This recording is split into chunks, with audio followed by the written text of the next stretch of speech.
3,000명이 예수님을 믿으며 세례를 받았습니다. 세례는 예수 그리스도를 자신의 주님으로 영접하며 주님께 절대적이고 전적인 충성을 바칠 것을 서약하는 의식입니다. 3,000명이 세례를 받고 초대 예루살렘 교회가 세워졌는데, 예루살렘 교회는 말씀 공동체였고 사랑으로 교제하는 공동체였습니다. 또한 하나님께 예배를 드리는 공동체였습니다. 우리 예수님께서는 이러한 공동체에 날마다 구원받는 사람을 더하셨습니다. 그런데 오늘 본문 말씀을 보니까 초대 예루살렘 교회는 주님의 은혜와 능력 가운데 치유의 역사가 나타나는 치유의 공동체였습니다. 우리 사진을 한번 보시겠습니다. 뒤에 불을 꺼주시고요. 여러분들이 지금 보시는 사진은요, 예루살렘 성전의 모습인데, 지금 예루살렘 성전은 회교도가 점령을 해서 회교도에 황금동 사원이 이게 세워져 있는 것을 보게 됩니다. 다음 그림 한번 보여주세요. 이 사진은 요 앞 불을 꺼주십니다. 이 사진은요, 그 성전, 예루살렘 성전의 그 바깥의 모습을 찍은 사진입니다. 다음 사진. 이 사진은요, 예루살렘 성전으로 올라가는 계단입니다. 지금 아무도 없지만 2000년 전에는 많은 유대인들이 하나님 앞에 제사를 드리기 위해서 소와 양을 이끌고 이 성전을 올라가며 내려가던 그 계단이에요.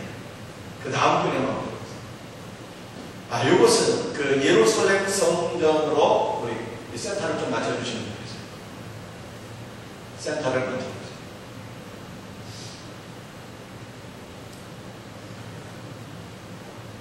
사진이 너무 오른쪽으로 갔는데 좀 왼쪽으로 보낼 수 없는데.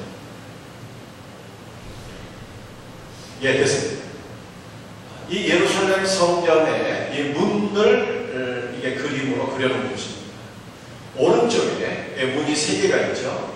왼쪽에 문 2개가 있습니다. 들어오고 나가는 흐름을 원활하게 하기 위해서 들어오는 문과 나가는 문을 서로 구분해 놓았습니다. 오른쪽에 있는 3개의 문은요, 하나님 앞에 제사 드리기 위해서 들어가는 문이고요. 이 왼쪽에 있는 이 2개의 문은 제사를 마치고 나오는 그 문인 것입니다. 그런데 많은 사람이, 대부분의 사람이, 모든 사람들이 이렇게 들어가서 예배를 드리고 이렇게 나오게 되는데, 그러나 예외적인 경우가 있습니다. 가족이 죽어서 큰 아픔과 상처가 있는 겁니다. 뭔가 심령에 큰 이 위로가 필요한 사람들은요, 거꾸로 이게 들어가다가 나왔어요. 요 왼쪽에 있는 이 2개의 문을 통해서 들어가고 하나님 만나고 이렇게 나오게 되었습니다. 왜 그렇게 했을까요? 여러분들 이제 많은 사람들, 대부분의 사람들은 이쪽 문을 통해서 제사를 드리고 하나님 만나고 죄사함의 은혜를 경험하고 이쪽으로 나오는데, 이쪽으로 나오는 사람들은요, 은혜와 기쁨이 충만한 사람들이에요. 그런데 유독 상처가 있으신 분들은 이 문으로 들어가면서 은혜 충만한 사람들을 만나게 되는 거예요. 샬롬의 메시지를 드립니다. 위로와 평강을 경험하게 되는 것입니다. 그러다가 성전에서 주님 앞에 제사를 드리고 주님의 은혜를 경험하면서 다시 나올 때는요, 마음의 상처가 있는 분이라 할지라도 위로와 치유를 받고 이렇게 나오게 되었다 하는 것입니다. 여러분들이 성전의 이러한 그림과 구조는요, 교회 공동체의 모습이 어떠해야 되느냐 하는 것을 우리들에게 보여주고 있는 것입니다. 교회는요, 치유를 경험하는 공동체라는 것입니다. 여러분들, 우리 교회도 마찬가지입니다. 여러분들이 하나님 앞에 예배를 드리고 은혜를 받으면요, 그때는 눈을 들어서 우리 교회 공동체 안에 누가 지금 아파하고 있는가, 누구의 마음이 슬프고 고통을 받고 있는가, 어떤 형제에게 질병과 어려움이 있는가, 이런 이것을 살펴야 됩니다. 그리고 그 형제 자매에게 다가가서 손을 한번 붙잡아주고 위로와 평강의 메시지를 전해야 되는 것입니다. 연습 한번 해볼까요? 여러분 옆에 있는 우리 형제 자매들 얼굴 한번 바라보시고요. 손 한번 붙잡아주시고 이렇게 한번 인사해 보겠습니다. 샬롬. 형제 자매에게 주님의 위로와 평강이 있기를 바랍니다. 이 멘트까지 다 하셔야 돼요. 샬롬을 하지 마시고 다시 한번 샬롬. 형제 자매에게 주님의 위로와 평강이 있기를 바랍니다. 여러분 이렇게 인사하면서 이 상처를 치유한 그런 문제에 대한 두 명의 사도 베드로와 요한이 제9시 기도 시간을 맞이하면서 성전에 올라가서 기도하게 되었습니다. 이 두 명의 사도가 성전 미문에 이르게 되었을 때 태어나면서부터 단 한 번도 걸어본 일이 없는 장애인 거린을 만나게 되었습니다. 이 장애인이요 거린을 맞습니다. 두 명의 사도에게 무엇인가를 얻을 것이 있을까 기대하면서 두 사도를 바라보게 되었어요. 여러분들이 이 성경을 말씀드려 구조가 복잡합니다. 우리 성도들이 알고 있듯이 단순히 지성소와 성소만 있는 것이 아니라 이방인의 뜰도 있고 여인의 뜰도 있고 유대인 남성들이 들어가는 뜰도 있고 제사장들이 제사를 지내는 이 공간도 딱 있는 것입니다. 그러니까 미문이라고 하는 것은 이방인의 뜰에서 여인의 뜰로 통과하게 될 때에 들어가는 문입니다. 이 미문이라고 하는 것은 아름다운 문이라는 뜻입니다.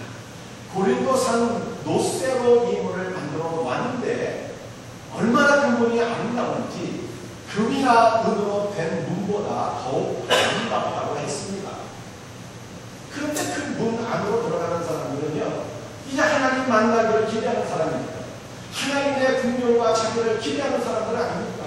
그래서 그 문 앞에서 구걸하는 그 거지를 내면할 수가 없었어요. 많은 사람들이 그 거지에게 자비를 베풀었을 것입니다. 두 명의 사도가 이 미문 앞에서 거지를 만난 거예요. 그 거지가 사도들에게 뭔가 긍휼을 바랐는데 두 명의 사도가 도와줄 것은 없지만 유명한 너무나도 위대한 선포를 하게 됩니다. 그것이 오늘 본문 말씀 6절입니다. 우리 6절의 말씀을 같이 한번 읽어보겠습니다. 시작. 베드로가 이르되 은과 금은 내게 없거니와 내게 있는 것을 내게 주는 나사렛 예수 그리스도의 이름으로 일어나 걸어라. 너무나도 위대한 선포가 아닐 수 없습니다. 이 예수님의 이름으로 일어나 걸어라 명하기를 때 기적이 나타나게 되었습니다.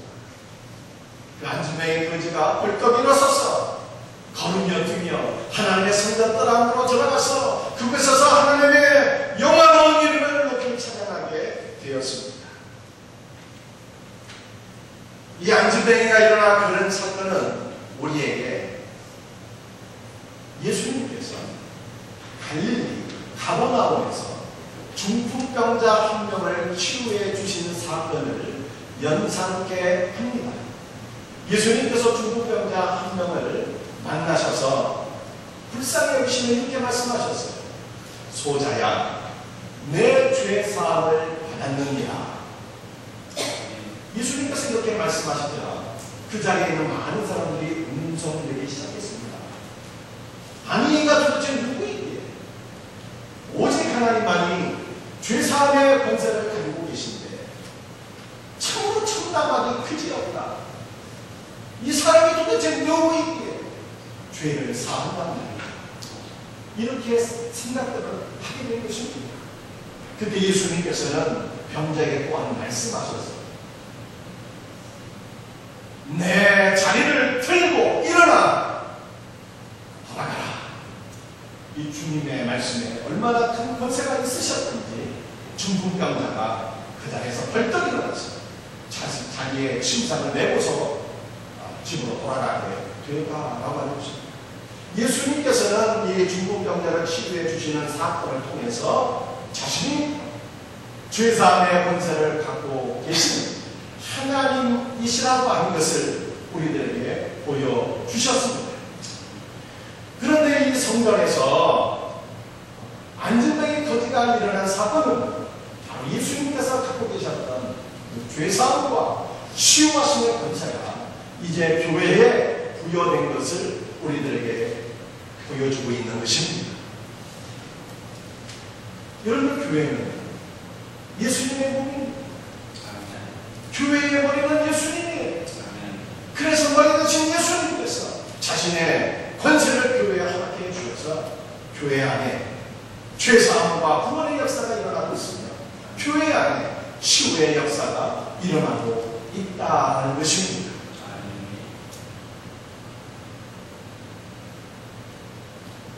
여러분, 하나님의 교회는 지금도 성령님께서 살아 역사하시고 능력의 말씀이 선포되기 때문에 많은 사람들이 은혜를 받고 치유의 역사가 일어나고 있습니다.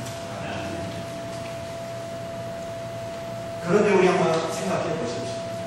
정말 한국교회 아니에요. 그리고 우리 성령생교회 아니에요. 4년 전에 일어난 복음서에 나타난 그 역동적이고 강력한 주님의 역사가, 그 분등자가 일어나는 놀라운 기적들이 정말 나타나고 있나요? 그렇지 못한 것을 우리가 보게 됩니다. 주님은 어제나 오늘이나 동일하신 분이십니다.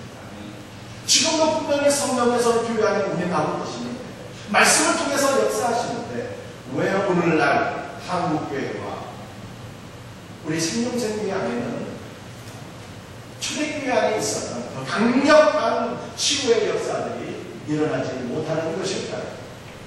그 이유를 우리가 한번 살펴보면서 우리의 기도의 제목과 또 은혜로 삼기를 원합니다.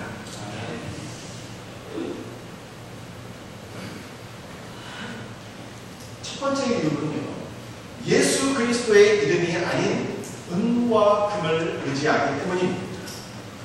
베드로는 태어난 이후 한 번도 걸어본 일이 없는 거린에게 나사렛 예수의 이름으로 일어나 걸을 것을 명령했습니다. 그런데 굳이 왜 나사렛 예수의 이름으로 일어나 걸으라고 명령했을까요? 그냥 예수 그리스도의 이름으로 명하노니 이렇게 말하면 안 되었을까요? 더 좋은 이름이 있을 것 같은데, 우리 예수님은 하나님의 아들이시다. 하나님의 아들 예수 그리스도의 이름으로 명하노니 하면 훨씬 더 권위가 있고 폼이 날 것 같은데, 그렇게 하지 아니하고 왜 나사렛 예수 그리스도의 이름으로 명령했습니까? 여러분들, 이 당시에는요, 그 유대인들이 보통 이 성이 없었어요. 성 대신에 자기 아버지 이름을 앞에 붙였습니다. 우리 예수님께서 시몬을 부르실 때 말이죠, 요한의 아들 시몬아 이렇게 부르셨잖아요. 그래서 다루가 예수님의 이름으로 명명할 때도 요셉의 아들 예수의 이름으로 명명하니 이렇게 하는 것이 맞을 것 같은데, 그렇게는 또 아니라고. 굳이 나사렛 예수의 이름으로 명명했어요. 왜 그렇게 했습니까? 나사렛은 갈릴리의 작은 어촌 마을로서 예수님께서 자라나신 고향입니다. 이 나사렛은 우리나라로 따지면 강남이나 분당같이 흔한 도시가 아닙니다. 바닷가에 이름 없는 작은 마을이에요. 그래서 나사렛 출신이라고 하는 것은 그다지 좋은 말이 아닙니다. 이 복음서에 보게 되면 빌립이 자기 친구 나다나엘을 찾아가서 막 흥분된 어조로 얘기를 했습니다. 야, 내가 모세와 그 여러 선지자들이 일어나 이스라엘의 소망 메시아를 내가 만났다. 나다나엘을 물어봤어요. 그래? 그 메시아라고 하는 분이 어디서 한 분인데? 하니까 빌립이 얘기하기를 나사렛 출신이야? 하니까 나다나엘이 뭐라고 얘기했습니까? 야, 나사렛에서 무슨 선한 것이 날 수 있겠니? 그렇게 얘기를 했죠. 이 나사렛이라는 것은요, 별로 이게 우러러 볼 만한 그런 말이 아닌 거예요. 어느 날 우리가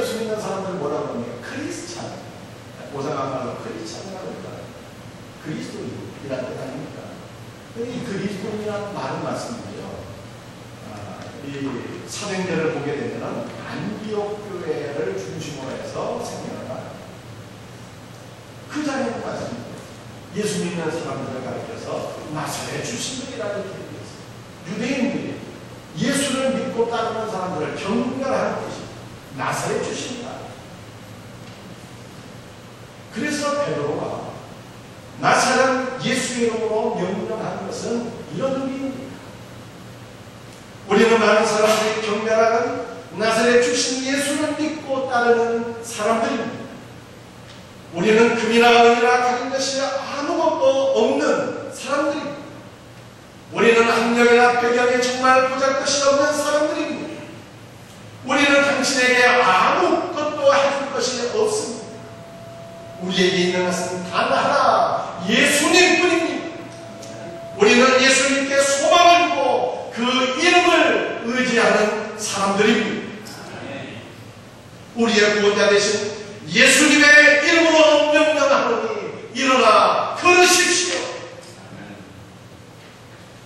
베드로가 믿고 의지하는 분은요, 예수님의 이름에 소망을 주고 병든 자에게 주님의 이름으로 명령하게 되었을 때 기적이 나타나게 되는 것입니다.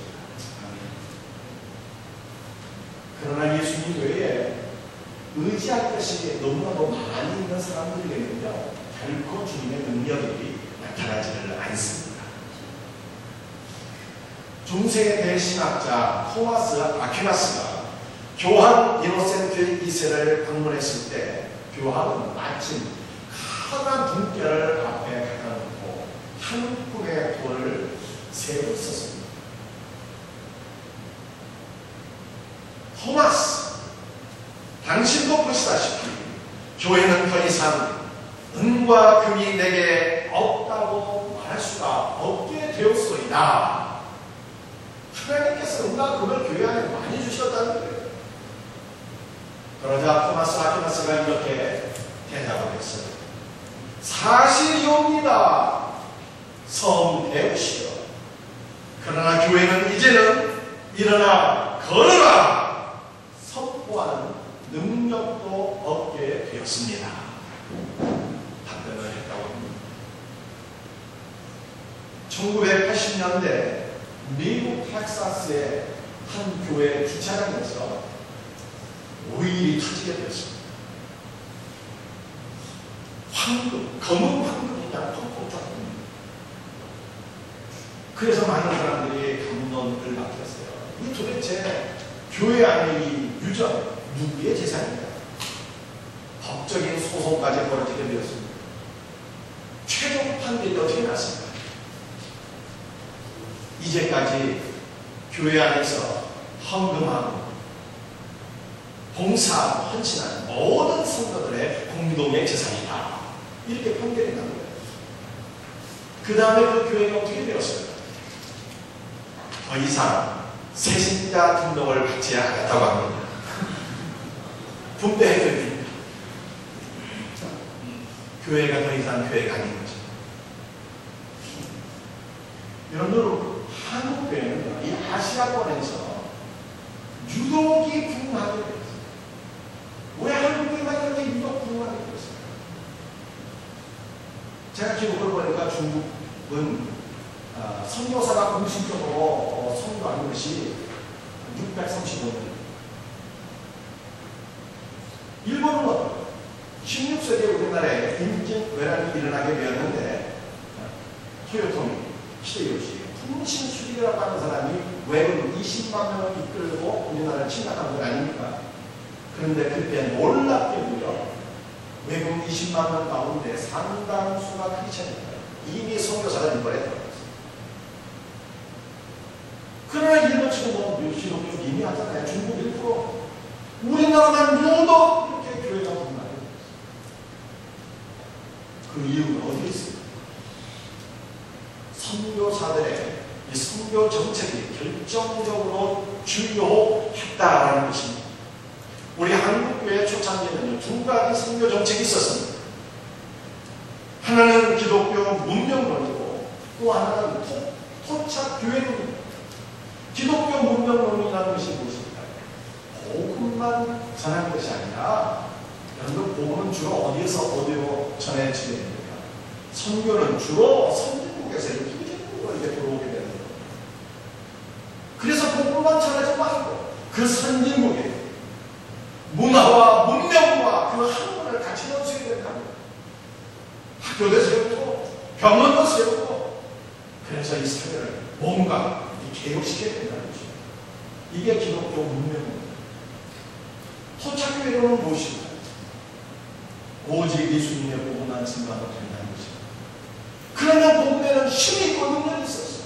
사람의 정신을 일깨운다는 것입니다. 그래서 말씀으로 새롭게 된 사람들이 스스로 그 사회를 변화시켜 나갈 수 있다. 한국교회는 최종적으로 어떠한 선교 정책을 갖게 되었습니다. 토착교회. 우리나라의 많은 선교사 중에 사무엘 모펫이라고 하는 위대한 선교사가 계셨는데, 여러분들 그분이 이 토착교회론을 주장합니다. 그분은 이런 말을 했습니다. 기독 개혁은 구원이 아닙니다. 개화는 기독교가 아닙니다. 교육은 중생이 아닙니다. 문명의 초점을 맞추면 쌀신자라고 하는 것은 주일날 쌀국에서 교회 나오는 사람. 문명의 초점을 맞추면 쌀신자를 양산할 위험성이 있습니다. 이런 말씀입니다. 이 사무엘 모펫이라고 하는, 한국 이름이 마포 삼렬인데 공부를 많이 하신 분이에요. 그런데 그분의 1순위의 세력은요, 노방전을 나가요. 장터와 사도에 나가서 전도합니다. 이분의 가장 중요한 사역이었다고. 그래서 여러분, 노방전도 나가는 것을요, 비하하거나 우습게 여기면 안 됩니다. 예수 그리스도의 그 놀라운 이름, 그분의 복음을 증거하는 것보다 더 능력이 있고 더 영광스럽고 더 가치가 있는 것이 어디에 있겠습니까? 한 번은 이 사무엘 모펫 선교사님이 장터에 나가서 복음을 전하는데, 이 기풍이라고 하는 청년을 만나게 됩니다.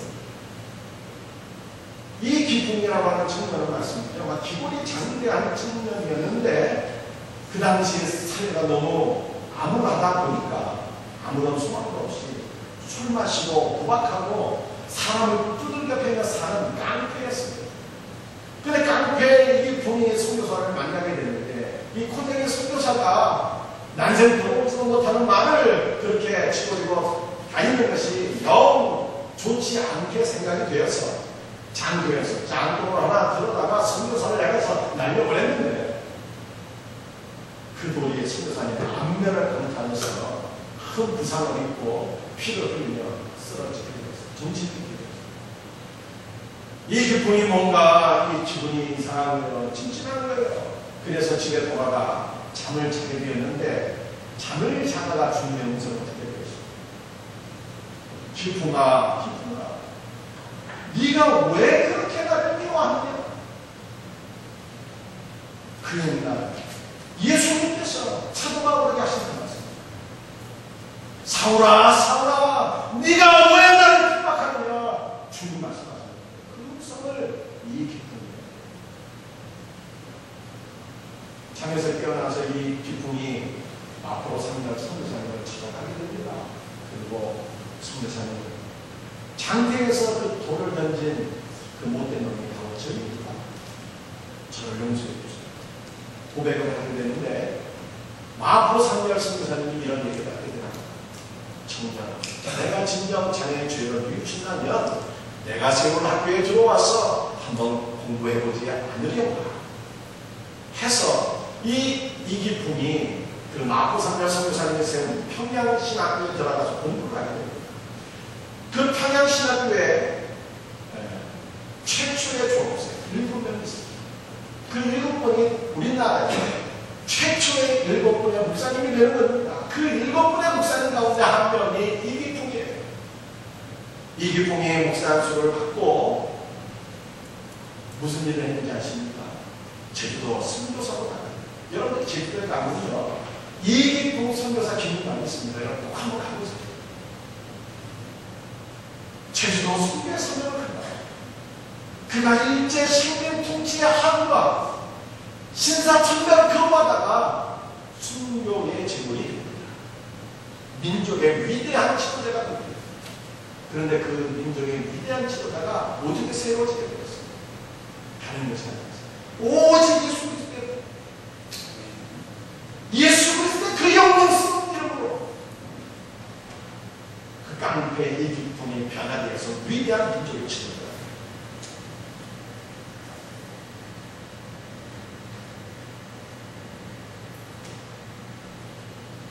복음의 능력인 것이죠. 여러분들 그렇다면 은과 금은 과연 필요 없는 것입니까? 왜 필요가 없겠어요? 초대교회는 은과 금이 없었을까요? 많은 사람들이 은혜 받아서 자기 부동산을 처분해서 장로의 발 앞에 갖다 두었는데 왜 은과 금이 없었겠어요? 그러나 사도들은 금과 금을 가난한 자들과 복음을 해서 크게 나눠줬어요. 교회 안에 은과 금이 쌓여있지 않았어요. 항상 필요했어요. 그래서 사도들은 오직 예수 그리스도의 그 이름만 의지하면서 여러분들 오늘 남의 모습은 어떠십니까? 목회자들이 박사 학위를 따고 학위를 의지하고 학위를 잘하고 예배당 크게 들어놓고 주차시설 잘 가져놓고 교육 프로그램 잘 해놓고 그래도 교회가 불하지 않게 끝났어요. 그래서 이런 것들을 의지하고 성도들은 또 이러한 교회만 찾습니다. 우리 성도들이 말씀드리죠. 예수 그리스도 이름 외에 정말 의지하는 것이 많이 있지 않습니까? 많은 분들이 건강을 의지하고 환경을 의지하고 그렇게 살아가고 있지는 않습니다. 통장의 정보를 더 많이 높이는 것이 인생의 목적인 것은 아닙니다. 그러나 여러분들 우리가 믿고 의지하는 것이 얼마나 헛되고 물같이 하는 것임을 잘 아셔야 돼요. 많은 사람들이 건강하기 위해서 얼마나 노력을 많이 합니까? 보약 먹죠, 운동하죠, 다이어트 하죠. 그러나 우리나라에 메르스라는 것이 한 번 광풍이 일어나니까 사람들이 난리잖아요. 어찌할 줄을 모르잖아요. 그게 우리가 의지하는 것들이 이렇게 무가치하고 아무것도 아니로구나 한 것을 깨닫게 되는 것입니다. 성경이 우리의 인생 자체가 헛되고 헛된 것을 말씀하고 있지 않습니다. 너희 생명이 무엇이냐? 잠깐 보이다가 없어지는 아침 안개와 같이 아니한다. 그렇게 말씀하고 있습니다. 우리가 정말 믿고 의지할 것이 무엇인가를 정확히 알아요. 예수 그리스도 그것뿐 한 분입니다. 오직 예수 그리스도 한 분, 그분을 믿고 의지할 때 그분께 소망을 주는 자에게만 주님은 주님의 영광을 보여주시고 능력을 보여주시고 여러분들이 좋아하시는 건강이나 물질은 이중성이 있습니다. 그러니까 하나님께서 우리에게 주시는 선물이신과 동시에 이 사탄의 유혹이잖아요. 건강할수록 물질이 많아질수록 신명이 좁아졌죠.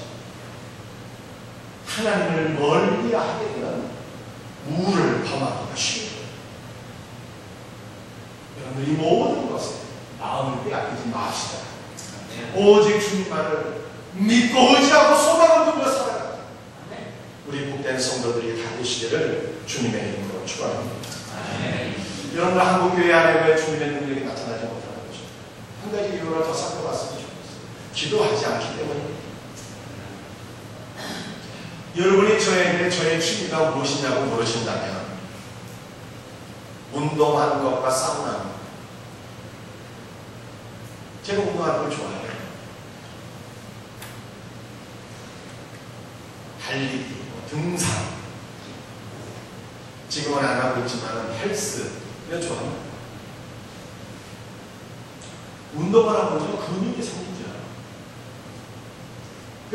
대충 적당히 하면 근육이 안 생깁니다. 일주일에 적어도 한 3, 4일 이상 운동해야 되고요. 한 번 할 때 2시간 이상 해요.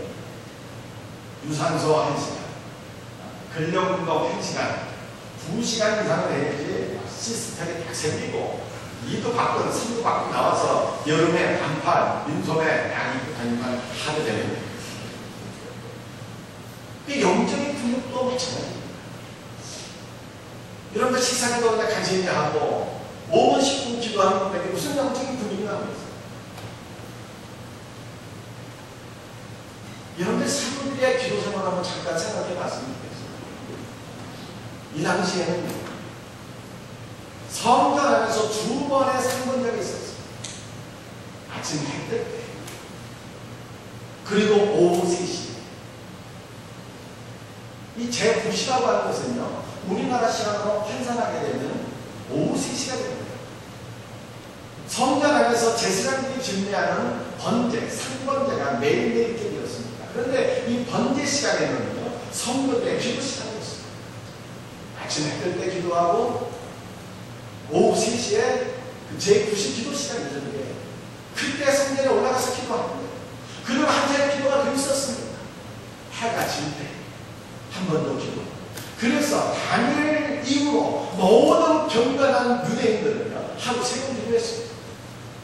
아침 해 뜰 때 성번제 시간에, 오후 3시 제9시 기도 시간에 기도하고, 그리고 해 지는 무렵에 한 번 더 기도하고. 사도들이 제9시 기도 시간에 성전에 올라가서 기도한다는 것은 그들이 시간을 정해놓고 기도했을 뿐만이 아니라 하루에 3번 기도했다는 것을 의미하는 것입니다. 여러분, 이렇게 기도에 헌신된 사도들에게 영적 능력이 나타나지 않는 것이 오히려 이상한 것 아니겠습니까? 여러분, 이것을 오늘날 우리의 삶에 적용하게 되면 그냥 식사기도 하는 것으로 머무는 무슨 영적인 분위기가 있습니까? 새벽기도 나오고 수요일에 나오고 금요일에 나오고 때로는 금식하며 부르짖어 기도하는 친구들, 영적인 분위기가 생깁니다. 악한 영이 이런 성도들을 바라보면 벌써 그냥 깜짝 놀라서 도망가요. 운동 얘기가 제가 조금 더 해요. 운동은요, 이게 하수가 있고 고수가 있더라고요. 여러분, 제가 운동에 하수겠습니까? 고수겠습니까? 원영실 목사님, 어떻게 생각하십니까? 권영 집사님 고개를 가로저으시고 하수를 하는 것입니다. 너무 우습게 저를 보십니다. 제가 운동에 하수. 여러분, 운동을 하려는 말씀입니다. 기본 자세가 좋아야 하는데 기본 자세가 좋지가 않으면요, 부상을 당하게 됩니다. 제가 얼마 전에 이 스쿼드라고 하는 하체 근육을 단련하는 운동을 하다가 자세가 좋지 않아서 허리가 깨끗해요. 하수예요, 하수. 그런데 운동의 고수가 되는 길이 있습니다. 어떻게 운동 고수가 되는 길 아십니까? 좋은 코치를 만나서 레슨을 받아야 돼요. 그리고 또 한 가지 비결은 비디오를 찍어서 자기의 모습을 봐야 돼요. 그래서 자기의 자세가 좋은지 아니면 문제가 있는지 비디오를 찍어서 보면서 자세를 교정받으면 고수가 될 수 있습니다. 그런데 영적인 세계도 마찬가지입니다. 영적으로 고수가 되려면 어떻게 돼요? 단지 기도할 뿐만 아니라 자기의 모습을 볼 수가 있습니다. 영적인 고수가 되려면요, 코치도 받아야 되고 목회자와 함께 훈련을 받아야 됩니다. 레슨 받아야 됩니다. 무엇보다 하나님의 거룩한 임재 앞에서 자기의 모습을 볼 수가 있어요. 하나님 앞에서 내가 어떤 존재인지, 내가 얼마나 더럽고 추하고 악한 죄인인지 자기의 모습을 깨닫는 자가 정말 영적인 모습이고요. 하나님은 이런 사람들을 통해서 역사하십니다. 이사야가 성전에서 기도하다가 하나님의 영광을 못 보겠죠. 하나님, 나는 입술이 부정한 백성들 가운데 거하는 주입니다. 베드로는 어떠한 고백을 합니까? 주님의 그 영광의 임재 앞에서 무릎을 꿇고 예수님, 나는 죄인입니다. 나를 떠나가소서. 세례는 어떻게 기도했어요? 성전에서 하나님의 영광 앞에 얼굴을 들지도 못하고 고개를 숙이면서 주여 나를 불쌍히 하소서. 자기의 모습을, 영적인 자기의 모습을 보는 사람이 진짜 영적인 거예요. 하나님은 자기의 무가치함을 깨닫는 자들, 자기의 죄를 깨닫고 고백하는 그러한 자를 통해서 역사하시는 거예요.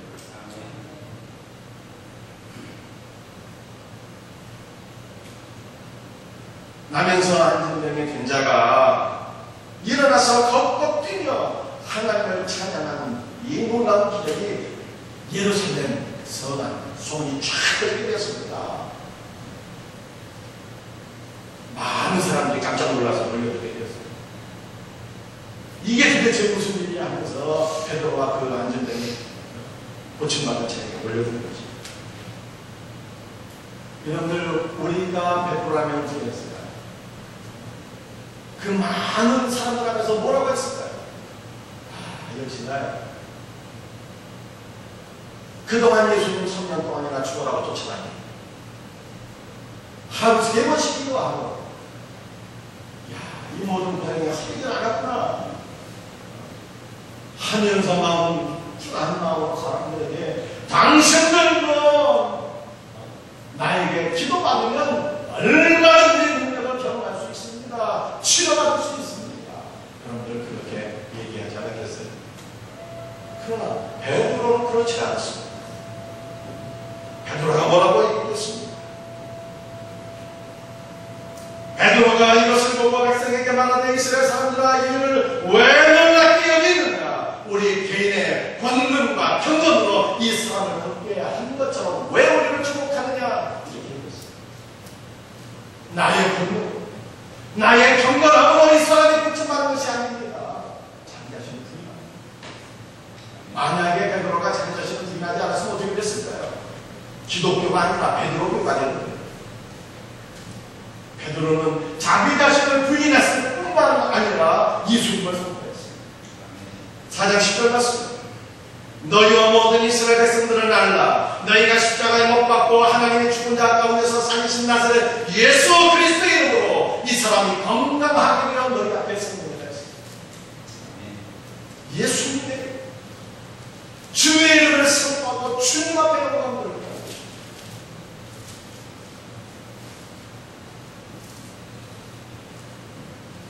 우리 여자분들은 잘 모르시겠지만 남자분들은 리니지라고 하는 게임 아시죠?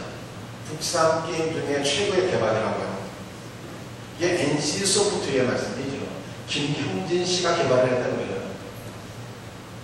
그런데 이 리니지라고 하는 게임을 개발해서 테스트할 때 접속한 사람들이 60명이에요.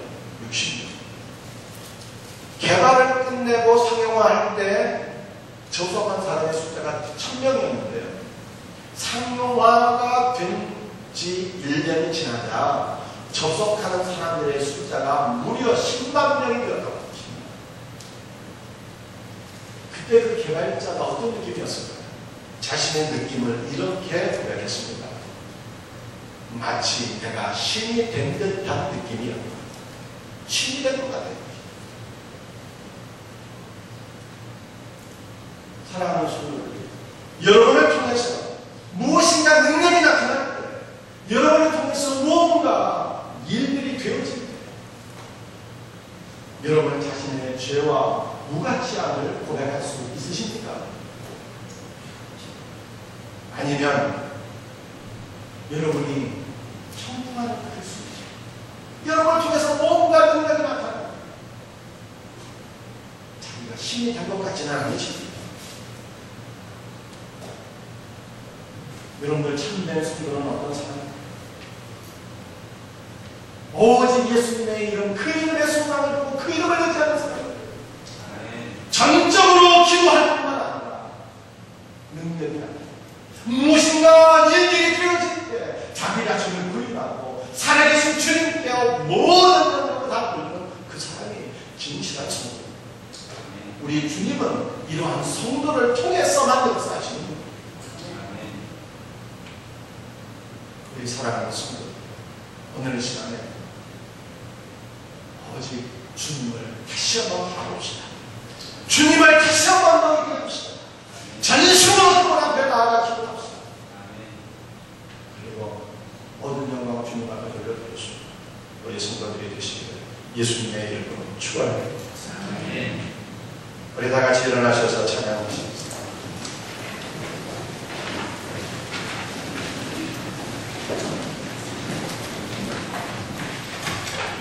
아바 아버지, 주님 우리를 어루만져 주옵소서. 국민이 여겨 주옵소서. 주님의 치유를 사모하는 마음 찬양합니다.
왜 슬퍼합니까?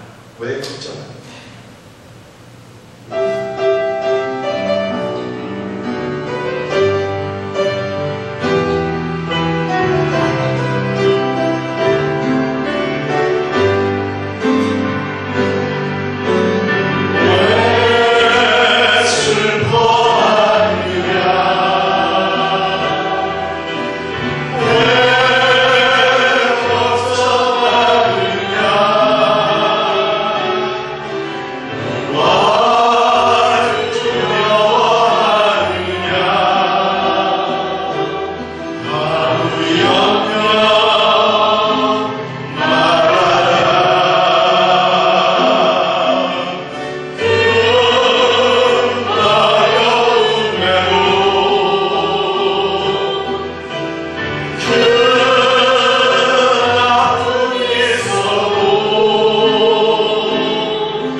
여러분에게 어떠한 아픔이 있으신가요? 어떠한 고통이 있으십니까? 어떠한 상처와 충동이 있으세요? 오늘 이 시간 주님을 바라봅시다. 딴 것 의지하지 말고 우리의 유일한 소망 되시는 예수님만 바라봅시다. 그리고 주님만을 의지하며 기도합시다. 우리 주님께서 분명히 여러분의 마음을 어루만져 주실 줄 믿습니다. 우리가 더욱더 주님께 소망하며 기도하는 생명새 교회가 되었으면 좋겠습니다.